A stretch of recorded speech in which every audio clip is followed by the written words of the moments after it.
This is CityCast Twin Cities. I'm Sean McPherson, and here's what the cities are talking about. Adam, what is your favorite documentary of all time?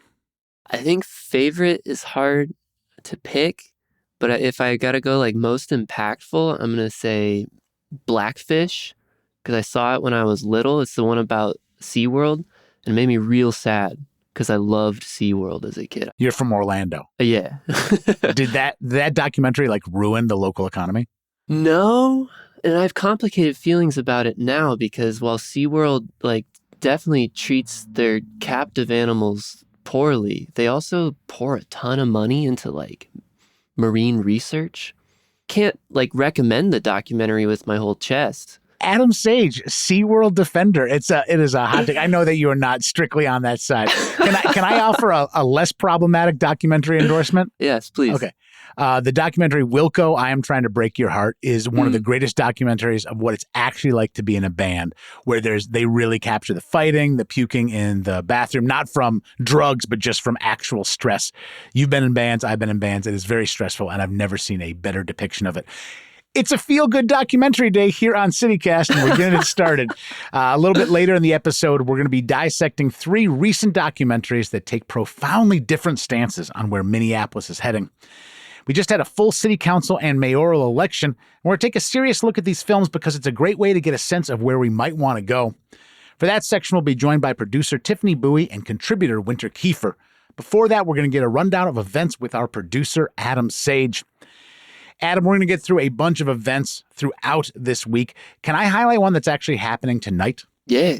All right. Kavyesh Kavaraj, one of the most promising jazz musicians to come out of the Twin Cities in the past 30 years. Wonderful piano player, wonderful writer, and like all great jazz musicians, a serious student of certain players. And he's going to be celebrating the work of piano player Mulgrew Miller, and he's teaming up with one of his closest associates, Omar Abdul Karim. Great trumpet player. They make original music together. They're a joy to see on stage together. And Omar Abdul Karim, trumpet player who actually played a little bit with Roy Hargrove, and he's going to be tipping his hat to Roy Hargrove. And of course, Roy Hargrove and Mulgrew Miller are no longer with us, but they're going to be celebrating their music tonight at the Dakota. I think I will be in attendance. Let's get something a little more lighthearted for Tuesday. What do you have, Adam? Yeah, tomorrow night we got Pitch a Friend going on at Forgotten Star Brewing.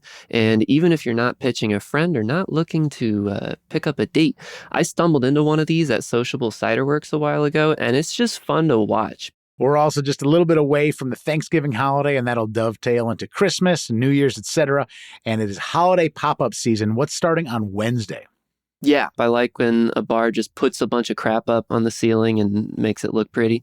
At Surly Brewing, the Dorrit's Tavern holiday pop-up is opening on Wednesday, and this is themed after Dory's Tavern in the first Gremlins movie. And they got like Gremlins themed drinks and decor, and it's just a goofy time. So it's a good one to check out. Let's keep the holiday flavor going and flash forward to Friday. A Christmas Carol Unscripted. What's that about? Christmas Carol Unscripted is going to be at Strike Theater on Friday. It is an improvised take on the classic play. So the cast is going to get through the story with audience recommendations. And our executive producer, Anna Weigel, is actually playing Tiny Tim and the Ghost of Christmas Past in it. She's not only the executive producer, she's my boss. So I will be going and saying it's great, no matter how it is. All right, there's another event on Friday to talk about the Minneapolis Christkindl Market. This is a Christmas market opening at the North Loop Green in North Loop in Minneapolis.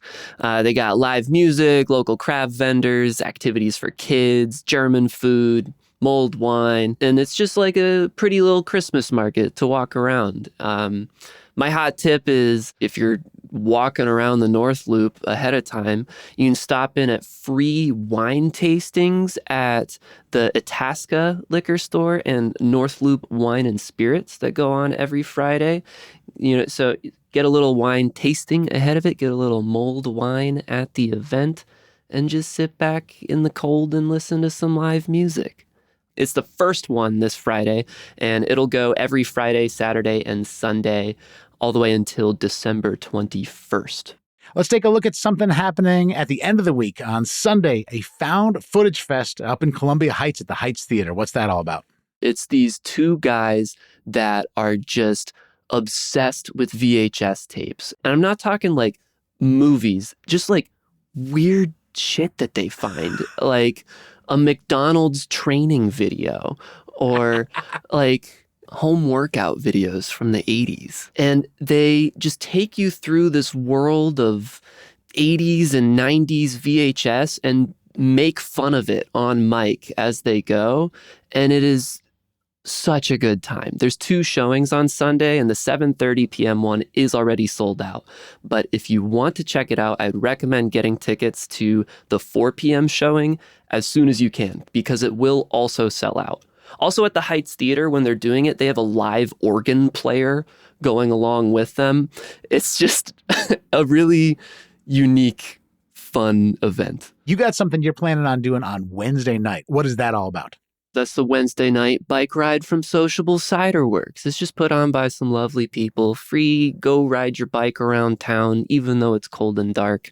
And I almost hesitate to share this because I think it's so cool and I don't want too many people to take advantage of it. But when you get back, you get a free pint of cider and you just stand around a little fire and talk to folks. It's a great time. And it's put on by Recovery Bike Shop, my favorite bike shop.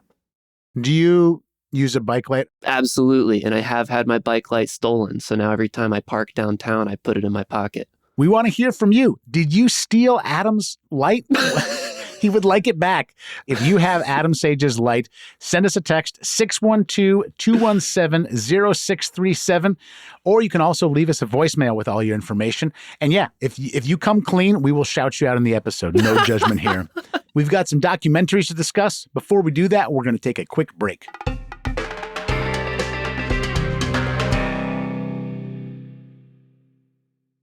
I'm a big fan of playing pool. I like swimming. I enjoy exercise. And I don't think it's on my list of favorite pastimes to watch multiple documentaries with divergent viewpoints about the past, present, and future of Minneapolis. But it is worthwhile to do so, and certainly worthwhile to do so with CityCast's idea of really creating a city that has better neighbors and stronger connections. Because what filmmakers and politicians, journalists, and residents of Minneapolis say about us matters. And there's been a lot of long documentary films made in the past handful of years exploring explicitly what has happened in Minneapolis, going back to the 1800s and also looking at what is happening today. These raise a lot of questions. Are we at a crossroads? Are we at the same crossroads we were at after the police murder of George Floyd in 2020 just moved ahead a couple of years? And of course, it's worthwhile to think about this because we just had elections, and elections are about choosing a path. And what path did we just choose and why? And these documentaries can help answer those questions, and they also ask a bunch of their own questions. The films we're talking about are Precarious State, The Fall of Minneapolis, and Paradox. Wildly different films, but with a lot of connections as well. And it's a conversation about Minneapolis that has already started, but a lot of folks haven't actually watched these films. We have. We want to talk about these films, and in some cases, we'd love to know who paid for them. I'm with Tiffany Bowie, a producer from CityCast Twin Cities. Welcome, Tiffany. Hi, Sean. And I'm with Winter Keefer, a celebrated journalist and a contributor for CityCast Twin Cities. Glad to have you with us, Winter. Hi, Sean. Great to be back. We want to get into the general overview, the vibes, and the stances of each documentary. Winter, can you kick us off with A Precarious State? Sure, Sean. So A Precarious State was produced by longtime KARE 11 anchor Rick Capcella, who is now an independent journalist. And somebody paid for this to be put on the air on ABC stations in the state October 2nd. One of the questions we have is, have we figured out who paid for this yet? And, Racket's piece recently by Jay Baller and Keith Harris about that question basically revealed the answer is no. We don't know yet. We don't know. Probably business interests in downtown. That would make a lot of sense after watching the documentary. So who do we hear from in the documentary? Well, we hear from a lot of business interest, as Tiffany mentioned. Carol Becker, who is often a voice in the city and a very centrist one. And yeah, a lot of very business-oriented centrist voices who are very, very concerned about crime. And there are folks that we don't hear from in there, and they do mention that in the documentary itself that, you know, some of the progressive council members who they did ask to speak on the documentary did ultimately decline. So there are some voices that we don't hear on there who they did reach out to that credit as well. But with the framing of the documentary, I can also see the reason that many did decline as well. Winter, this person, Carol Becker, is not infamous to me.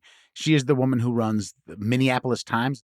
Yeah, that's correct. Yeah, she's definitely an opinionated voice. She publishes many columns as well, and they are certainly very against the progressive group in Minneapolis. So she is somebody, if you're reading local commentary, you've probably seen her byline. And a lot of people disagree with her quite often.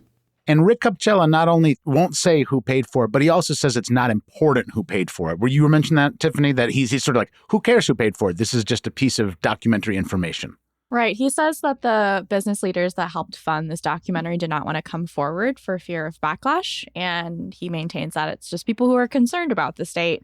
That being said, I think people who pay for a piece of documentary that's sort of blatantly propaganda should maybe make themselves clear, say it with your chest. I think it creates more problems. I think, honestly, it's the bias in this film is not hard to absorb. And I think by being anonymous about it, if you wanted this type of documentary to be out there, I don't actually know if there would be that much backlash to saying, yeah, I'm the one who thinks that it should be out there. I may disagree with the Precarious State, but I think many people find it to be a very accurate depiction. I'm not saying they're right, but I don't think people would lose their minds over the people who paid for that to be created. I could be wrong about that, but I think the anonymity is maybe a bigger problem than actually if we had that specificity. We have two other films to get to. Fall of Minneapolis, made a couple of years ago by Alpha News. Tiffany, can you give us an overview? Yeah, if you weren't there when the Fall of Minneapolis dropped, what a cultural moment for our city. So Fall of Minneapolis is produced by Alpha News, which is a conservative media organization here in the Twin Cities. And it's produced and hosted by Liz Collin, former WCCO reporter, married to Bob Kroll, former president of the police union, still continues to report on conflict of interest. And I would call the Fall of Minneapolis a Precarious State's more unhinged cousin. The main point of the documentary is basically presenting an alternative history of what happened following the murder of George Floyd by Derek Chauvin. They basically say that it was an entire conspiracy all the way up to the FBI to get Derek Chauvin convicted, that George Floyd was not actually murdered by him. And in fact, it was due to pointing to his drug and criminal history, basically saying everybody was in on it, especially politicians, to get this guy in jail, and also slander the police, and everything you learned is wrong and nothing is true. It is also maybe the peak use of scare quotes in the history of the world. They put scare quotes around every single thing, including facts, including the killing. And at some point, you just get to feeling like this is really a hack job. Like, this does not look convincing. The first 20 minutes are unconscionably inhumane, in my opinion. And it did feel a lot less measured than a Precarious State, which in my opinion is saying something, because I don't think Precarious State was wildly measured. Yeah, the Fall of Minneapolis was a hard watch, but it also kind of highlighted a lot of the misinformation that I've heard and seen on social that's come out since, in the fallout from that. So there's a fallout from the Fall of Minneapolis too. And so it was interesting to see in that sense. Tiffany already mentioned the Paradox, this documentary that is the final film in this trio, which came out October 21st. It's produced by Twin Cities PBS. It's hosted by Uhuru Williams, and it's executive produced by Daniel Bergen.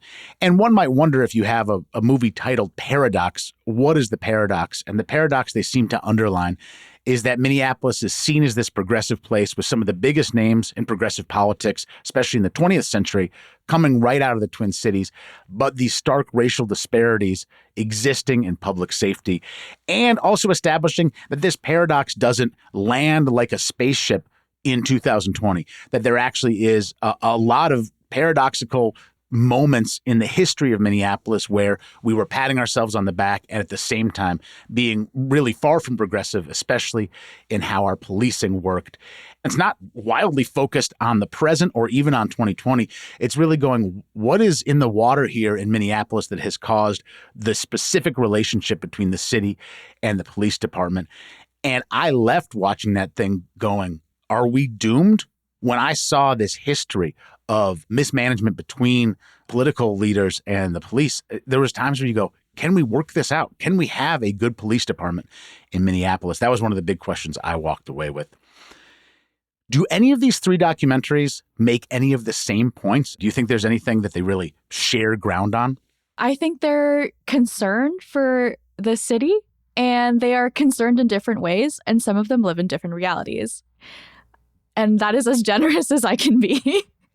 I think they all identify issues with the police department, but they think who is to blame and what the exact issues are what is at disagreement. But I think overall there is a sense that this city is not as good as it promises to be, as some people believe it could be, and that it's not as safe as it should be. I would say the two that share the most in common with each other are A Precarious State and The Fall of Minneapolis. They're both similar in their particular bent.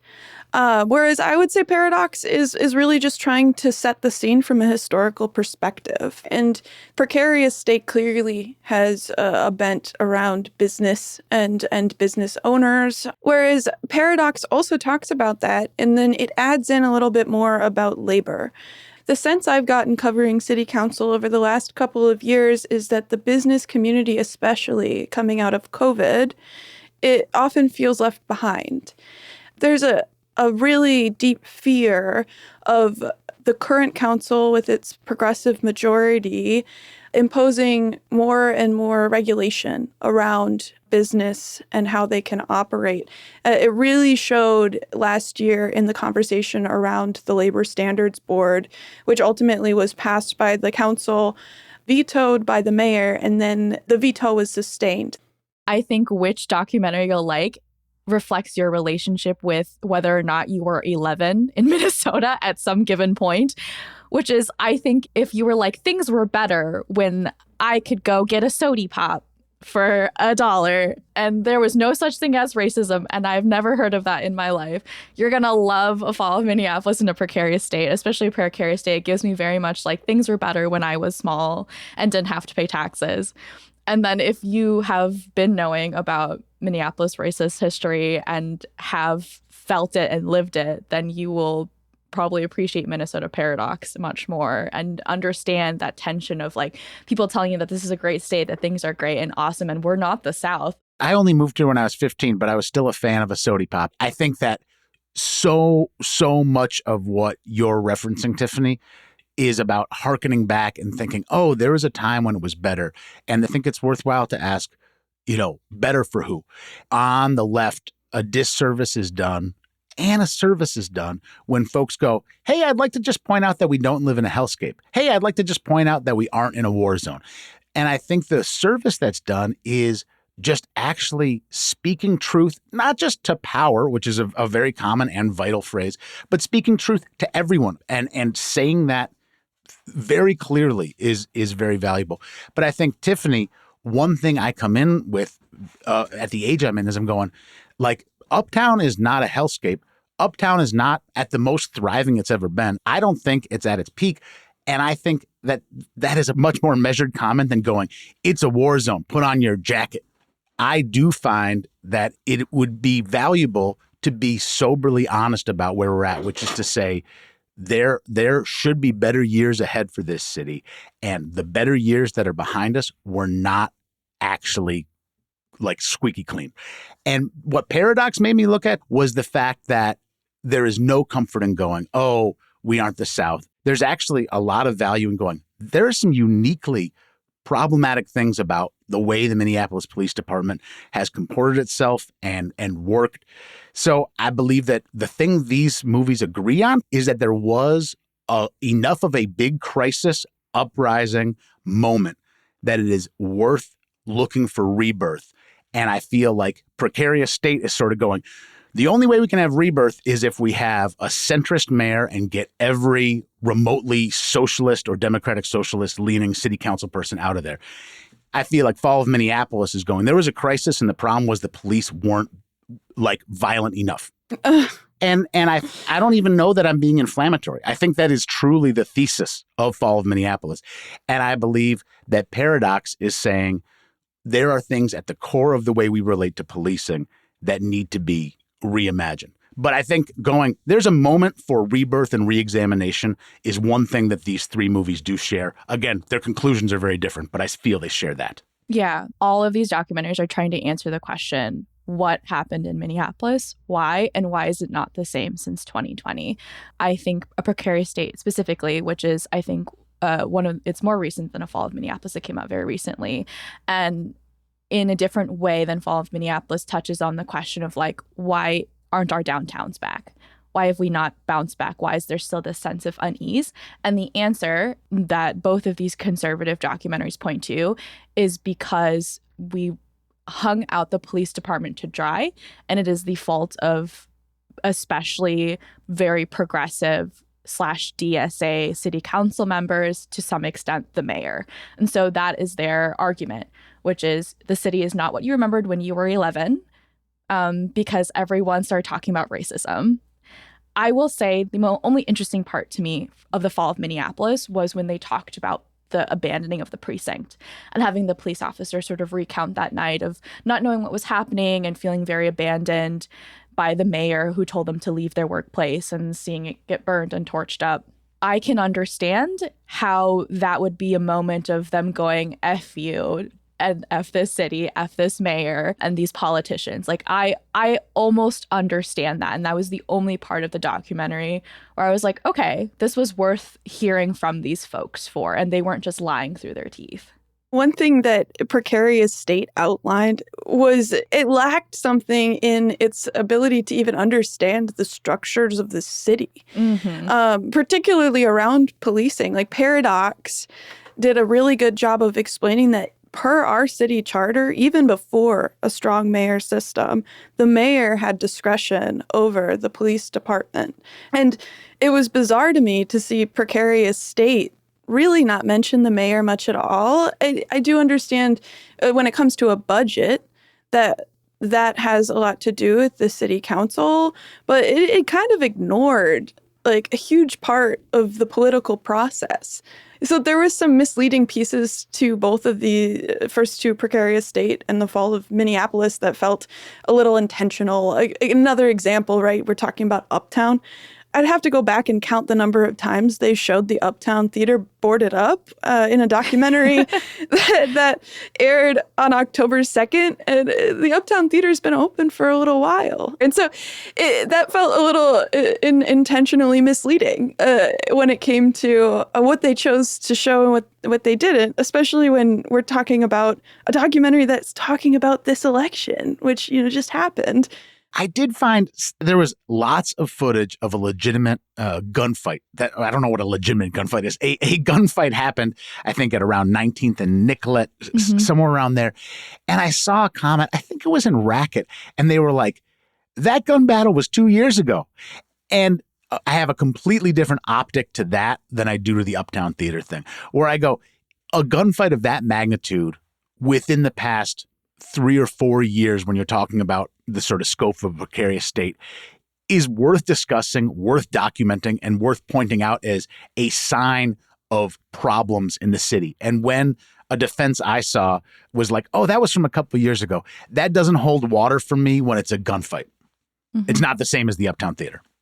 Also, it does hit on the fact that when people are living in a space and experiencing these things, it cannot be discounted that is terrifying. I actually had a friend who was living in Uptown at the time of that gunfight, and they were they were scared, and that is legitimate and very real. I've covered public safety around a lot of gun violence, and it is horrific. I will say the tough thing around crime and violent crime is it doesn't isolate itself to a single neighborhood or location. But the minutia of how this occurs and what can stop it is not addressed. It's one of those things. I've talked to many police officers and police chiefs about this. Shootings and homicides are not things that you can necessarily prevent before they happen. You can only respond to it afterward. And the way that you can prevent it comes a lot from social services. It comes from understanding dynamics of different groups and interests. And it's so deeply complex. So it's hard to say that something like that is because of what's been built up in Precarious State. And that's not to say that it didn't play a role. I think we just need to take a more holistic view on the violence that we see and experience to make sure that we're actually seeking progress rather than just anger. And it's so hard when you're in a state where you just experienced fear for your life.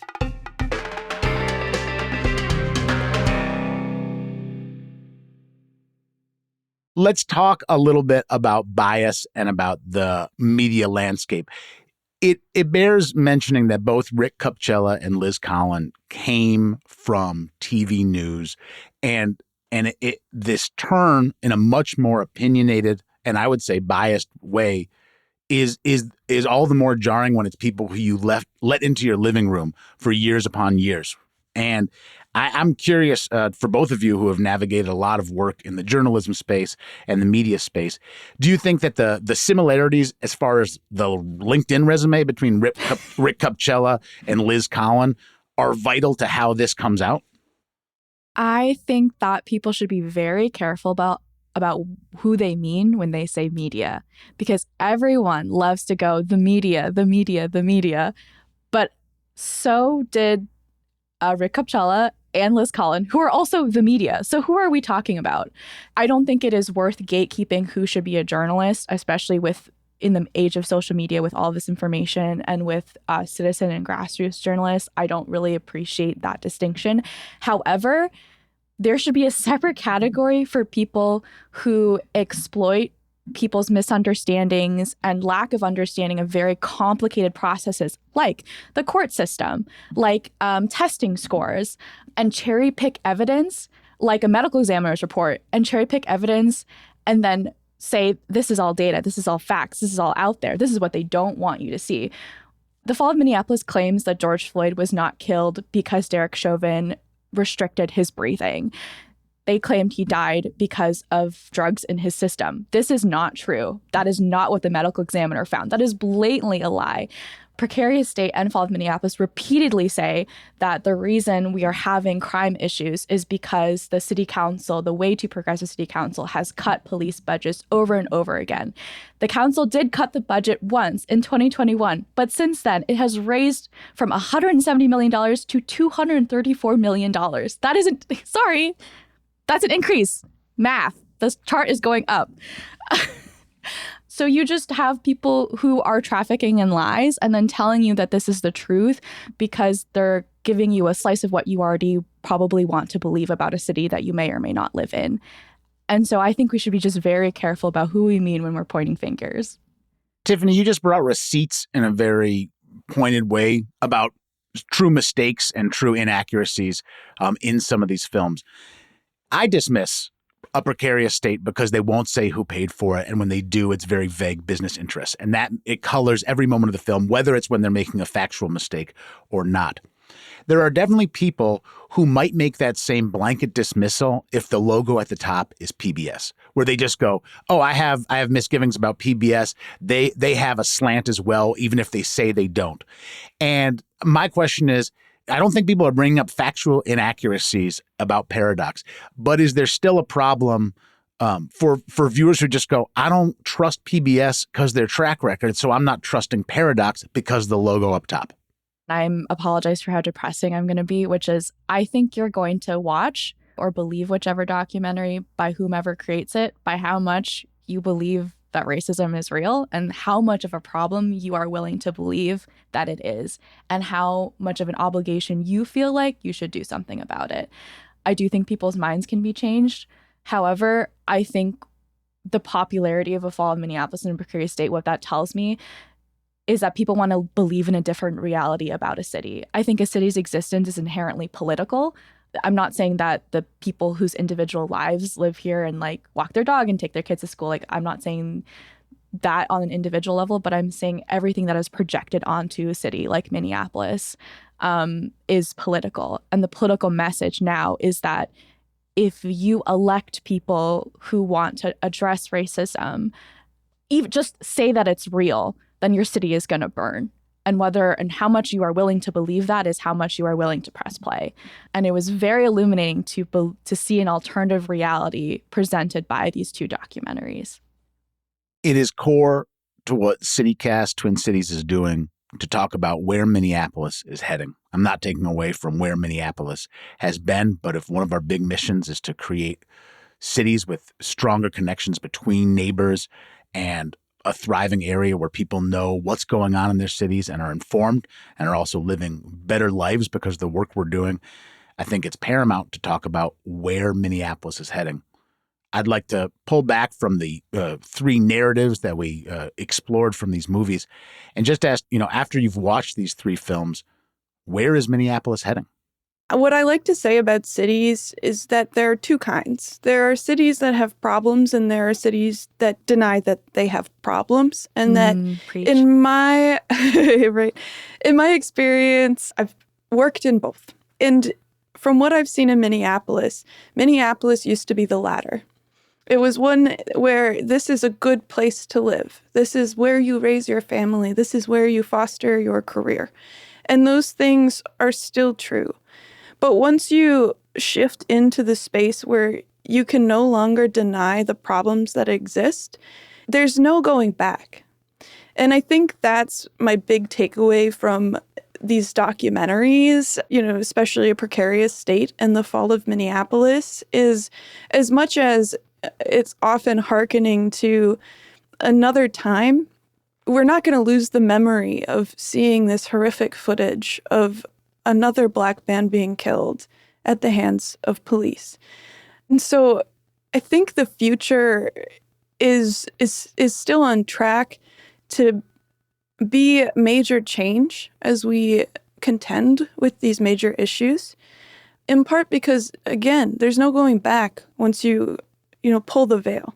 And so I'm hopeful that having that reality shown to us so vividly from a community perspective, that hopefully the future is making Minneapolis somewhere that's interested in safety and not only for its white residents, which is not something that was addressed in a couple of these documentaries. How that's done is there are gonna be growing pains, and there's going to be disagreement, but I don't think that disagreement at its core is wrong. And there's a lot of learning that needs to be done. So my hope is that people will be curious rather than only trying to find what's inflammatory. I take a lot of hope from the phrase "there's no going back," which I think could come off as relatively negative and sort of doomsday-ish.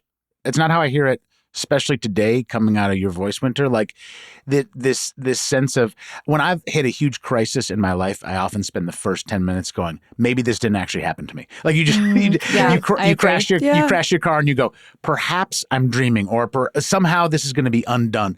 And I believe that we've spent longer than 10 minutes going, maybe this didn't happen. Maybe there wasn't a clarifying moment of uprising in this city. But there is no going back. And I find hope in that because I do actually believe that the leaders that were just elected want the best for this city, even if they want different things from one another. I don't think people take most of these jobs for reasons other than hoping to make their cities thrive better for their constituents.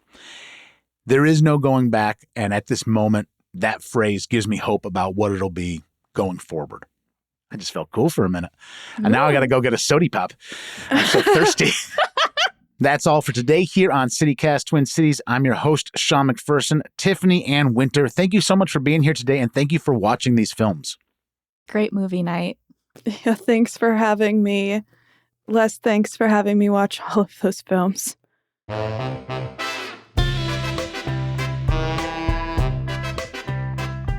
You can get more news delivered right to your inbox by subscribing to the CityCast Twin Cities newsletter. If you enjoyed today's show, why not share this podcast with someone who hasn't watched these movies yet? We'll see you back here tomorrow for more news from around the city.